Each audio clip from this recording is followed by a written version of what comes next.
So, Brooke, how was the process of getting into getting into a fat burning mode for you and this program really?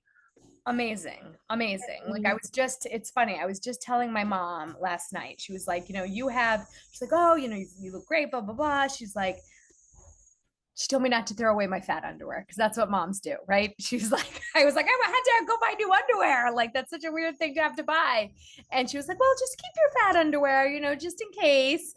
And she was like, not that I don't think you're going to do it. I'm like, no, but mom, this is so much different, I think, because in the past, I've talked about this with you. I'm very good with rules. And, you know, so like I've lost a ton of weight on Atkins and carb free, but when you try to give yourself wiggle room, I don't think anybody can be carb free for their life, or people can, I cannot. And so I would try to do that. And then literally the second I had a bagel, like the weight would come back on. I swear to God. I'm sure it didn't work that way, but it would feel like that. And so um, this was so much easier because I never felt like I was giving anything up. Even Hmm. those 2 weeks where I think the hardest part was the coffee, right? I had a lot of headaches.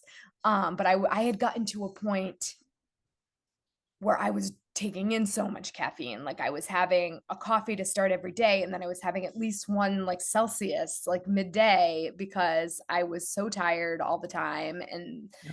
had no energy, and was like, maybe I'll just over caffeinate myself until until I have a heart attack. Coffee. So, yeah, you know and so plenty of energy until I'm dead. until I'm dead, right? Oh, But so other than the getting myself off the caffeine, which was hard, really, really hard, yeah. um, the rest of it was really easy.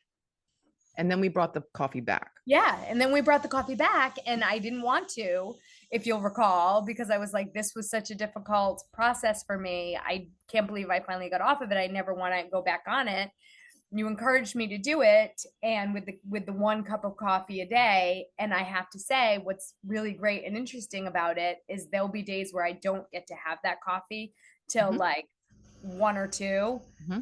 and it's like, oh, I don't need it. Like it doesn't matter. So like I enjoy that cup of coffee, and I do enjoy that pick me up, but it's so clearly programmed